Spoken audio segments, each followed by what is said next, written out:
So good morning, everybody. Welcome to Bolton, Massachusetts. First, my name is Brian Scales. I'm the Executive Vice President at RCAP Solutions, and I'm also the Project Director for the North Central Mass Private Well Project. I'd like to first start off by thanking Dan Gaffney, who's on our leadership team, and his lovely wife for opening their homes. Alice is somewhere over there. Oh, she's conversing with Representative Sena's top aide over there.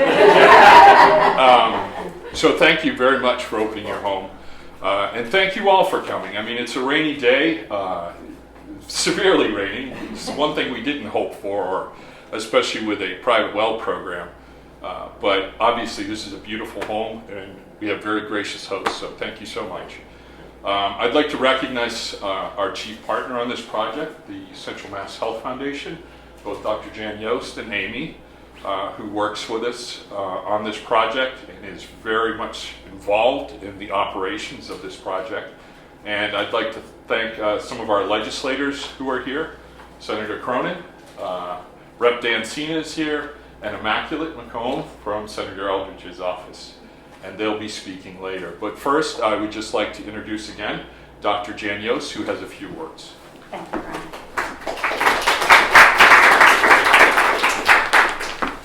Water, water everywhere, nor any drop to drink. Perhaps you recall this line from your British Lit class. The familiar phrase is from a lyric poem named The Rime of the Ancient Mariner, which was written 250 years ago by Samuel Taylor Coleridge. The phrase has stood the test of time because it so clearly and colorfully captures the frustration that despite being surrounded by something like water, you cannot benefit from it. The poem tells the story of a mariner setting out to sea and troubled by a black albatross, a seabird, if you don't know what an albatross is, that is following the ship as it is heading out to sea. The mariner sees this as a bad omen for the voyage, and so he decides to use his bow and arrow to kill the bird. What happens next is horrific.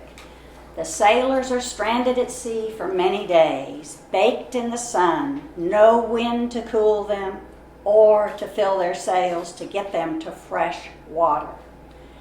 At last, the superstitious mariner comes to the realization that God has made all things and loves all things, and the divine is in all things, including the albatross. He repents, and the wind comes forth, filling the sails and completing their voyage. Like the sailors, access to clean and safe water is essential for all of us. There are more than 90,000 private wells providing drinking water to residents in central Massachusetts.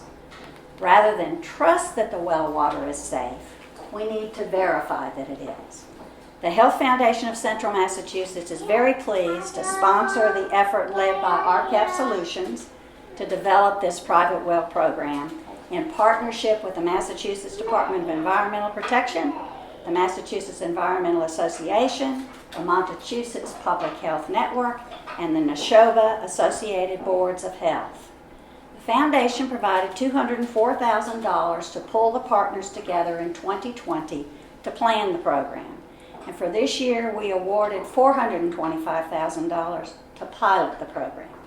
As the program further develops and is implemented in the next couple of years, we anticipate that the Commonwealth will establish regulations requiring routine testing of private well water and a supportive mechanism for remediation of contaminated private wells. We thank RCAP and its partners for taking on this project to assure our residents have access to clean, safe water. For we seek well water everywhere with plenty of drops to drink.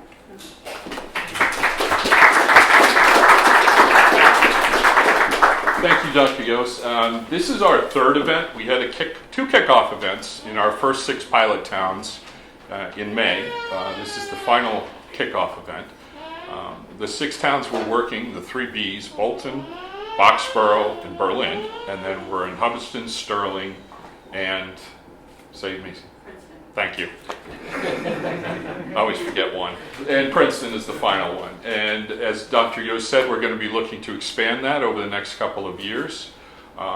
Karen Kohler would normally be here giving her remarks for RCAP Solutions, and unfortunately she couldn't make it today. She ended up breaking her wrist a couple of weeks ago and has to go in for surgery. So because of COVID, she can't show up to these events. So she did want me to convey her utmost appreciation to the Health Foundation and to our partners going forward, and that she is sorely missed here. So in lieu of that, to give you a brief overview of the program, I'd ask our Massachusetts State Lead, Jim Starbard, to come up and say a few words. Good afternoon, everyone. Thanks for coming. Morning still. Basically, this is the second year of the 5-year program, and if I could sum it up into one word, it'd probably be awareness. Awareness for the homeowners that they're responsible for their own private well water. Awareness to the elected officials, whether it be the Board of Health or the selectmen, meeting with them to make them aware that the regulations for private wells are really in their hands, and encouraging them to be a little bit more proactive. Some boards, other boards have great regulations. We'll say Bolton has one of the best regulations of the 25 towns we're in, so not speaking about your boards, but it's really to get the awareness out there. Hopefully the local boards of health adopt the model regulations that Mass DEP promulgated in 2019, and then hopefully that will spearhead the statewide regulations, the statewide minimum standard, like any other local public health code that we have, the housing code, Title V, the food code, bathing beaches, swimming pools. There's all a minimum standard that's put out by either Mass DEP or the Department of Public Health, and the local boards of health can be more stringent but not less stringent.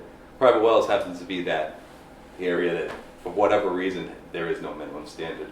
So being proactive, working there in the awareness, and then getting the awareness to the homeowners, doing trainings with them, getting education and information out there, as well as meeting with the homeowners one-on-one, testing their water, following back up with the homeowners, letting them know, this is what we found, this is what you should do to make it, safe. And hopefully they talk to their neighbors, talk to their family, and it really, spreads from there. But in a nutshell, it's really about awareness and trying to push it forward, if you will.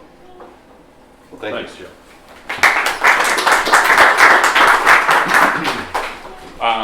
Next, we have our homeowner, Dan Gaffney, who's not only a private well homeowner, but also runs SafeWell and is on our leadership council for this. That leadership council, for those of you who don't know, is very integral. It brings all the stakeholders, including people from varying boards of health who all have a stake in this issue for public health. So Dan, if you wouldn't mind coming up and saying a few words. Thanks. Great, thanks. I'm going to go through a bunch of slides. Sure. So it's interesting that my wife and I have been in town for 25 years, 26 years I guess now, and we're well owners. But a little bit about my background, I'm more or less a serial entrepreneur. This is SafeWell is my 4th startup company. I don't know how I got into water, but somehow we ended up here. And the path started where once we sold company number 3, we were looking at the 4th company, and we determined that there was a lot of investment money going into water, across the U.S., not just locally. So we started working with USGS, the CDC, the EPA, and basically what we're looking for are significant databases of water related to how much water is in the U.S., where it is, and what's the quality of that water. And what we quickly found out is we don't really have that information in the United States, which is kind of scary. So with the team, we then said, okay, how can we get that information? We can look either at public water, which has some amount of data in that space, but there are only 55,000, public water systems in the U.S. It's not that many data points when you really start to look at statistics. So then we said, well, what about the private well industry, where there are millions and millions of data points related to private wells? So we started looking at the private well sector. That's why we were bothering folks, like Bill in his office, to understand actually where the data was. what data was there. But what we quickly learned is that the data was very sporadic and really wasn't a clean data set. So the next thing we said is, well, how do we start testing private wells so that we know we can get a clean data set? So the long and the short of it is, we sort of ended up as SafeWell Corporation, and we, in essence, do private well and public water testing, treatment, and remediation, for over 5,000 customers right now. So in the last 7 years, Liz, myself, Jan, and the whole rest of the team have really done a deep dive into the private well industry and really took a hard look at it and really looked at how disconnected it really is. It's disconnected and very localized at some point. I'll go through the differences between boards of health. There were basically 351 boards out there in Massachusetts, and they all have different regulations. It's impossible. Liz spends her life keeping track of boards of health, and and we have every single, localized regulation. And it's really just a mess. I mean, you talk to real estate agents who want to know if somebody purchasing a home with a well should test. And the answer always is yes. But then the next question is, what? Where are the regs? Do I have to? Who knows? So it's a very fractured industry that when we took a look at it, we really said, how do we take a look at, and we just decided to sort of focus on Massachusetts, although we do work all over New England. If we take a look at Massachusetts, there are 500,000 private wells in Massachusetts. And it doesn't matter demographically where they are. They're not just in the western part of the state. Dover, 100% wells. Sherborne, 100% wells. Every single town in Massachusetts has some level of private wells. Hopkinton, Carlisle. So from a demographic perspective, it doesn't matter whether you're in the city. We do work in Leominster. We do work in Fitchburg. We do work all over the western part of the state. Everybody has private wells. So when you look at the community water systems that are out there, there are about 500 of them in Massachusetts. But there are 500,000 private wells. And I'll go through why that's so important. If we take a look, and those 500,000 wells are supporting over 1 million residents. So now you have 1 million residents in Massachusetts on private well water. And as I go through, you'll see that most homeowners have no idea, even though they're responsible for it, what the quality of their water is, where it comes from, and what they're supposed to do about it. If we take a look just at Bolton, and these guys know this all too well, population is about 5,200. There's about 1,720 single-family homes. We estimate that there are about 1,500 private wells. And the reason we estimate is because nobody knows. We know some of the wells that are there. There are regulations when new wells go in now that they need to be registered with the Board of Health. However, all those that have been put in for the last 100 years, a lot of them are still unknowns. So the towns, even the boards of health, weren't around when a lot of these wells were put in. So the paperwork doesn't actually exist. And we run into a lot of these wells. There's about 47% of the wells that we see are not documented anywhere. And what we see is, we estimate that about 18% of the wells in Bolton get tested annually. That's a high number, and part of the reason is because we're here, so we're local, and people sort of, everybody knows everybody in Bolton. So we do push it, but there's about 18% that test annually. And some of the other figures that are also important is there was 103 home sales in Bolton in 2020. And of those 103, roughly 20% actually did any level of water testing. So when you start to look at these numbers, what you quickly see is you've got a population that is using private wells that really don't know the quality of the water. So when we took a look at it, we said to ourselves, how can we make this important? How do we really get to the point where we're connecting private water to health? Because at the end of the day, when people are purchasing a home or people own a home, the single thing that affects your health most in a home is the drinking water. And this gets proven over and over again, yet we don't have any statewide regulations that even regulates it. We have some regulations from boards of health that help with the initial construction of the well, but after that's completed, there's little to no regulations that exist. And there is a whole host of concerns, or not concerns that people have, but misnomers that are out there in the private well sector. And I'll go through those misnomers because they're fascinating when you really look at them. When we take a look at and talk to our customers, and we have about 5,000 customers, you know, one of the number one thing is, well, I tested my water 10 years ago. It never changes. Everything is good. There's really no issues. Why would I need to test again? And the truth is, that's not true. Water quality, especially in our wells, is constantly changing. Just to give you some idea of changes, these are year-over-year changes of contaminants. We take a look at arsenic. We see it going from just about the maximum allowable level to 0. And then it comes back again. And then it drops down. And we've seen it actually break right through, you know, the contaminant level. So there are times when a well may have been tested when it was first put in, but we can almost guarantee that water quality results that when it was first tested, after that well settles down for a year or so, the chemistry is very different. And we see this and we've proven this.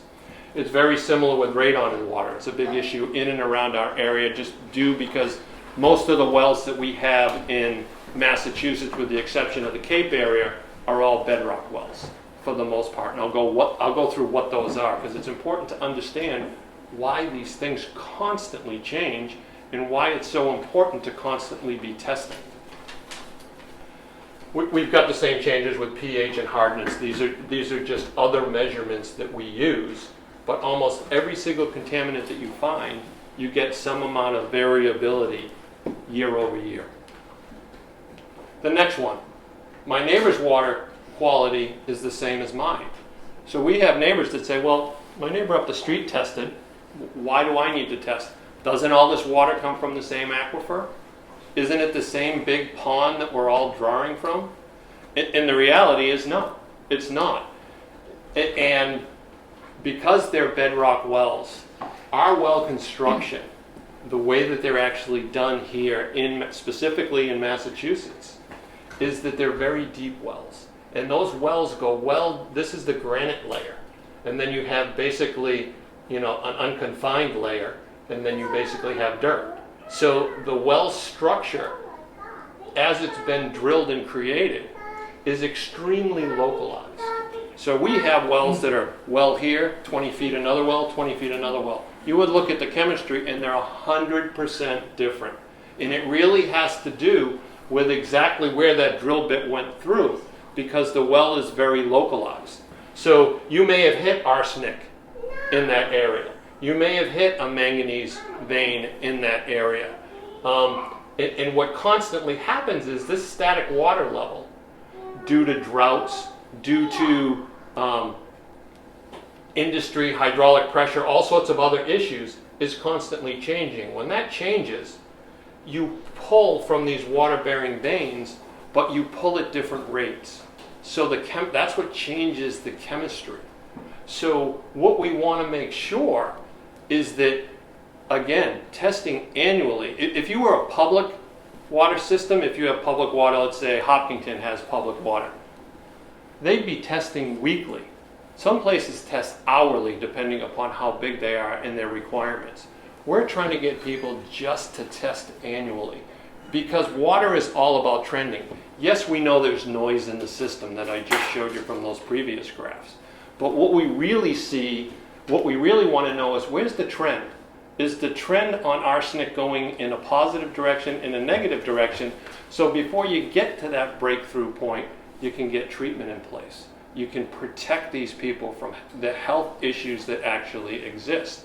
And this is all due to the actual structure of the well and why it's constantly changing and why it's very localized. And we educate our customers on that so that they get a better understanding, because at the end of the day, once, I think I've got it in here, once those wells have been installed, it is the responsibility of the homeowner to take care of that well.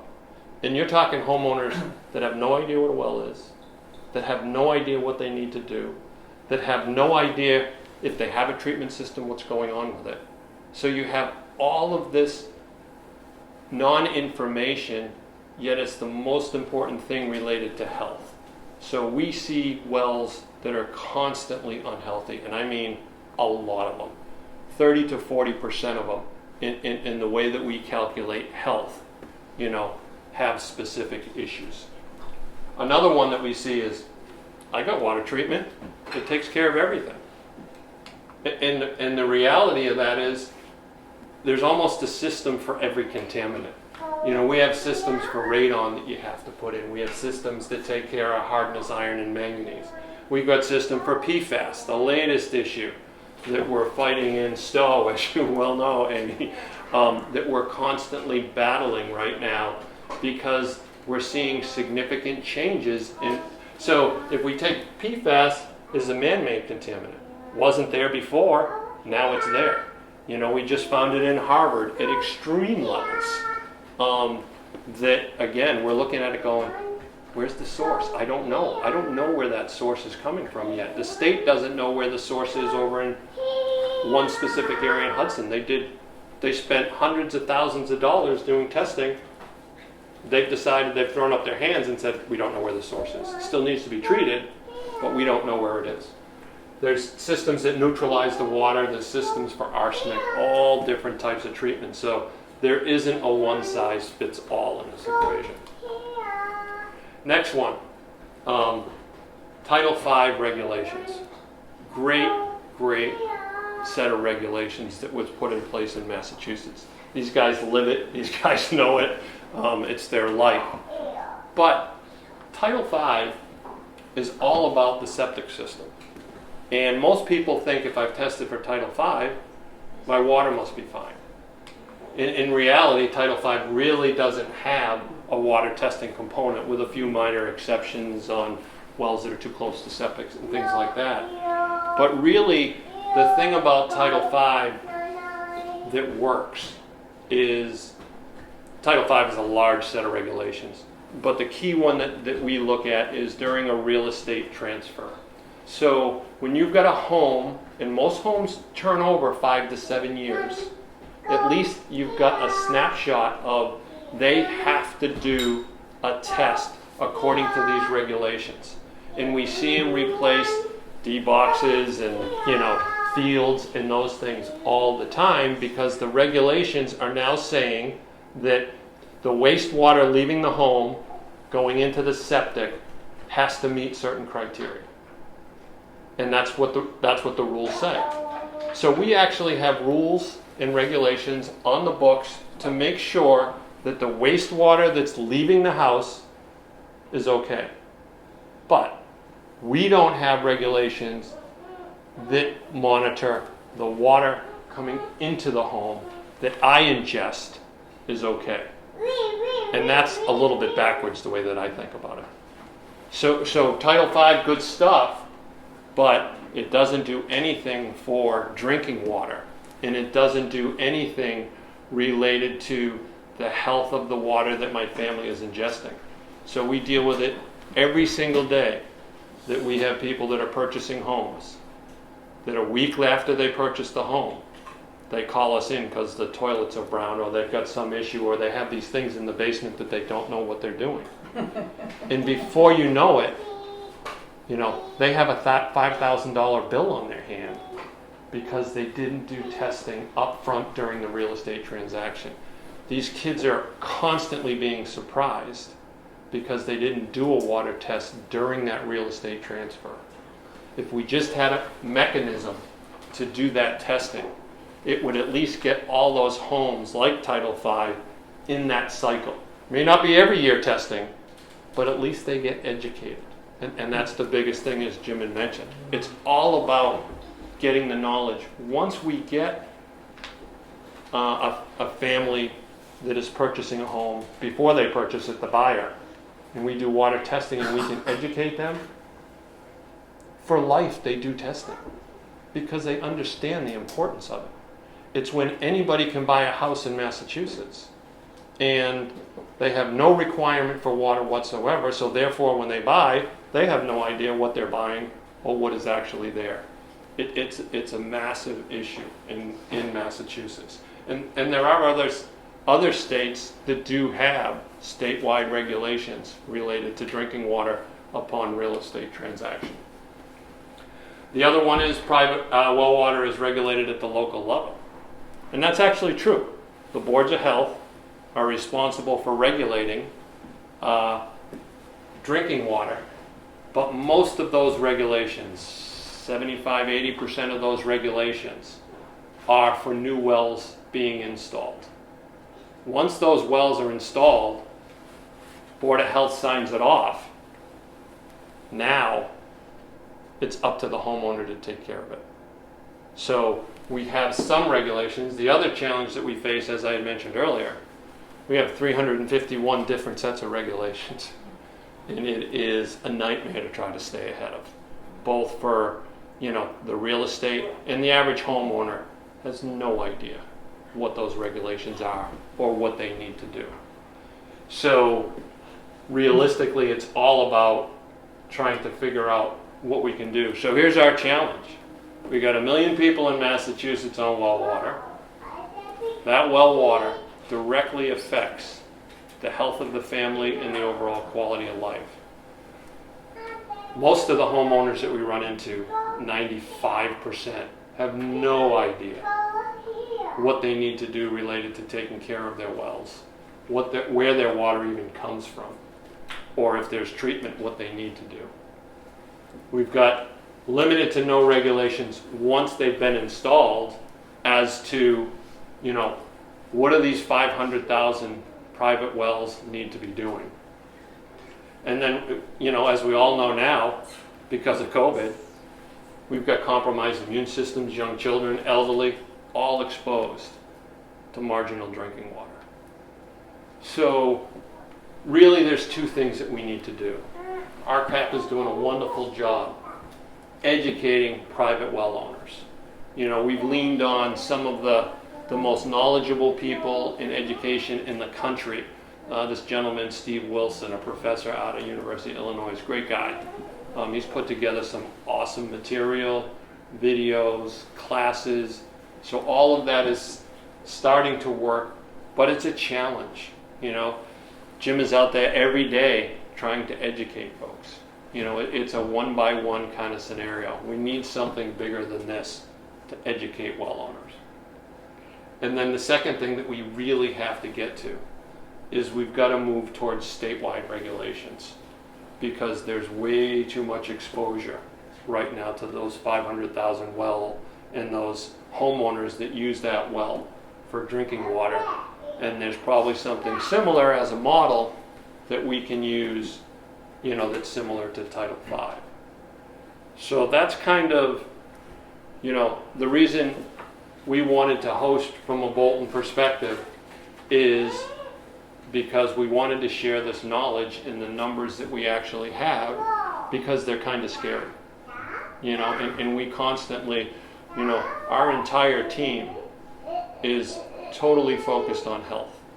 And we see things every day that we're frustrated over, because people and families are exposed to stuff that they shouldn't be, and the reason they shouldn't be is because they don't know better.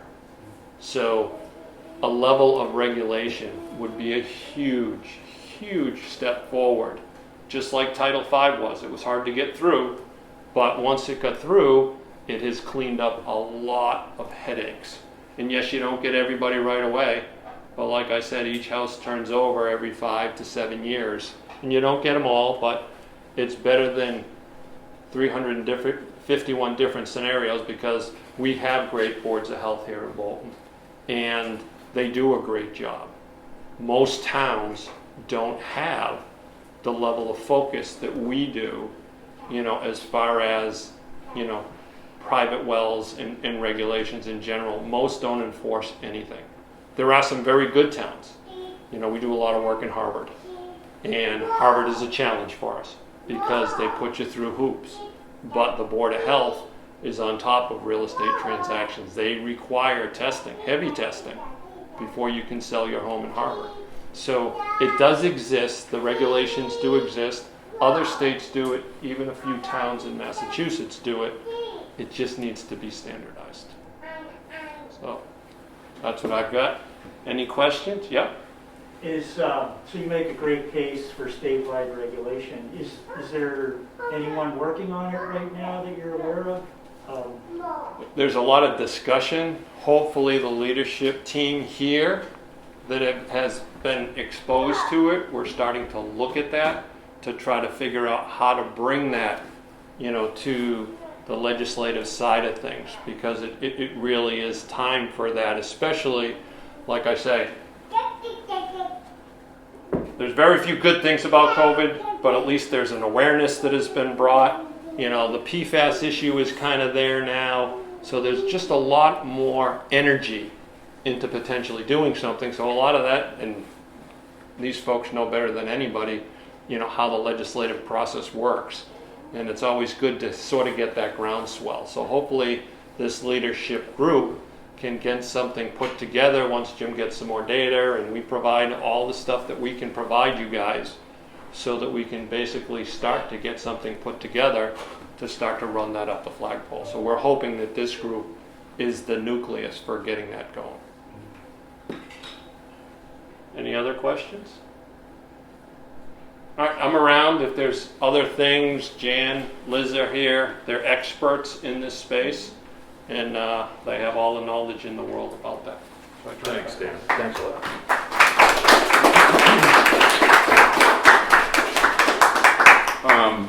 Just to further what Dan was saying, part of our process is not only the testing, but we come up with an advocacy plan. And that's why we have members of the legislature on our leadership team. So the end goal is to try and get these implemented at the end of the process. So I'd like to invite some of those legislators to speak here. And I'd like to invite Senator Cronin. Thank you, Governor. It's so good to be here with you all this morning. I want to thank Brian and RCAP for their leadership pulling this all together, and the Gaffneys for having us here today. I've had the privilege to represent Bolton in the Massachusetts State Senate for 8 months now, almost 9 months, and so there's been a lot to learn, and certainly a steep learning curve. Like one of the things that I wrestle with every day is what to wear to events like these.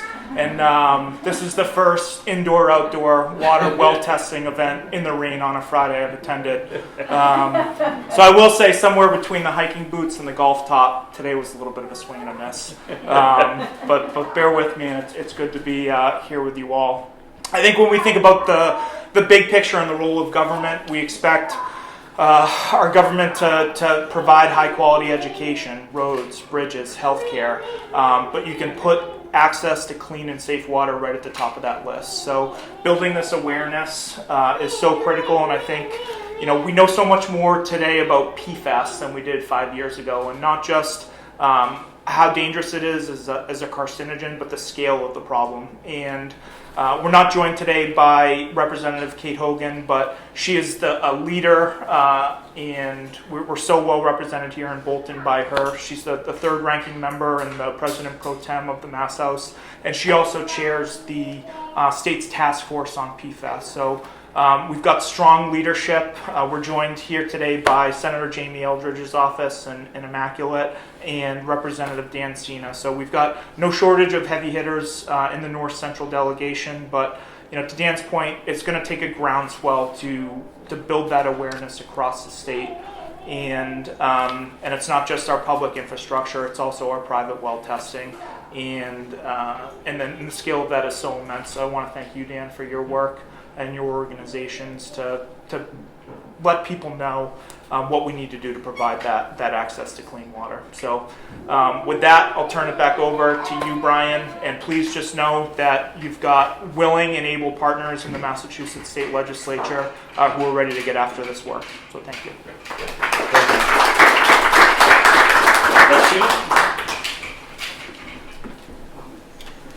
Well, good afternoon. I should say good morning as well. But it's great to be here. I want to thank the homeowners, Dan and Alice. I know she's working so hard with my son over there. I want to thank you for hosting us here. I think certainly we're so appreciative. And Brian had an event in Boxborough some time ago, and unfortunately I couldn't be there, but my aide Daniel went there, and I was like, I have to come to Bolton today, even though it's not in my district, but representing towns like Boxborough, Harvard, which is great to know that Harvard has good regulations. It's important that we are making sure every home and every town is having some kind of water quality and a water regulation that we're testing those wells. That's very important. And I personally would like to see us filing a bill or passing a bill on this, on how we combine Title V with some kind of water regulation. I like that idea, and I just actually sent a message to my aide now as we were here. Let's look into this, if we can file a bill for that. I'm not sure if there is a bill already filed, so if there is, we'll sign on to that. So it's about awareness, it's about education. I think we're here. I just learned about this morning, and I'm a legislator. So I want to do everything I can in my role and in my power to pass these kinds of bills through the House. And like Senator Cronin mentioned, we have a great team in the House. We have Rep. Hogan there, who also resides, I think, in Stowe nearby here, who understands and knows the district so well. And so in my efforts in the House, I'm also on the board or on the committee for consumer protection and professional licensure. So I think that's something so important. We hear these discussions every day. We hear these bills, not only on the water testing, but also a variety of construction policies or codes and things that we're trying to update and keep to standards. So you have, it's good to see Immaculate here. I've worked with Immaculate for many years with Senator Eldridge. So you have my commitment, my support. I want to really thank Brian for everything you have done, RCAP, for your presentation. It was Ms. Young, thank you. I really appreciate the invite. And I will leave my business cards here on the table. If anyone's interested to reach out to me about bill ideas, suggestions, just pick one, and then you can actually pick one. So we'll chat a little bit more. I think you certainly have a lot of knowledge and expertise. I really wish the entire House delegation had just witnessed what we just learned here this morning. So really, thank you.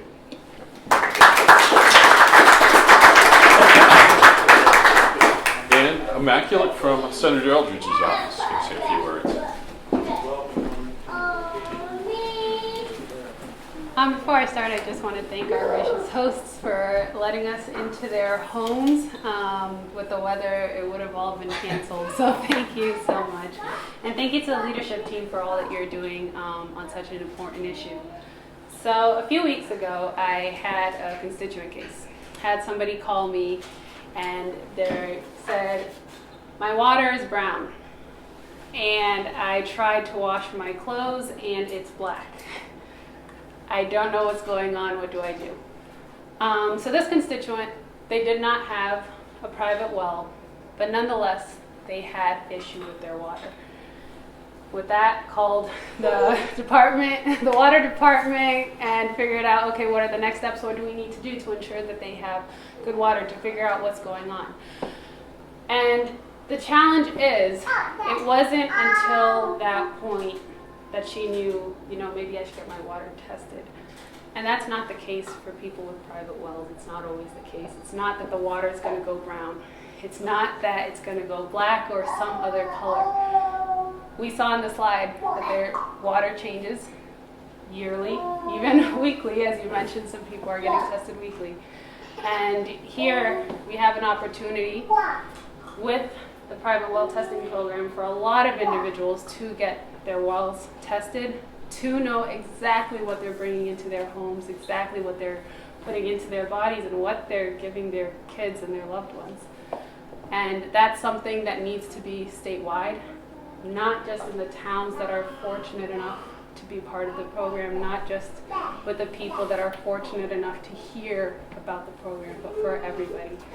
So although Senator Eldridge is not here today, I know he fully supports getting statewide legislation so that we can make sure that every single family, every single home has clean water and is aware of what's exactly in their water and knows what steps they need to take to get clean water. So we'll be doing everything we can, and as his environmental policy advisor, I am excited to continue working with the leadership team and to find out what the legislation will look like for Massachusetts and to push it forward. Thank you.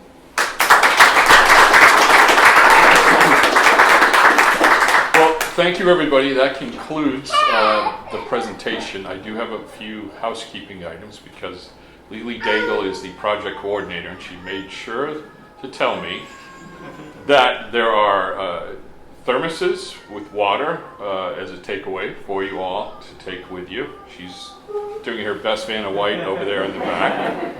And there's also boxed lunches to take away. Again, we were hoping to have this outside and have people be able to discuss and talk, but we just thought with the variant, as you all know, that this was the safer option. And again, thank you so much to our hosts, both of you, and slash babysitter. And did you?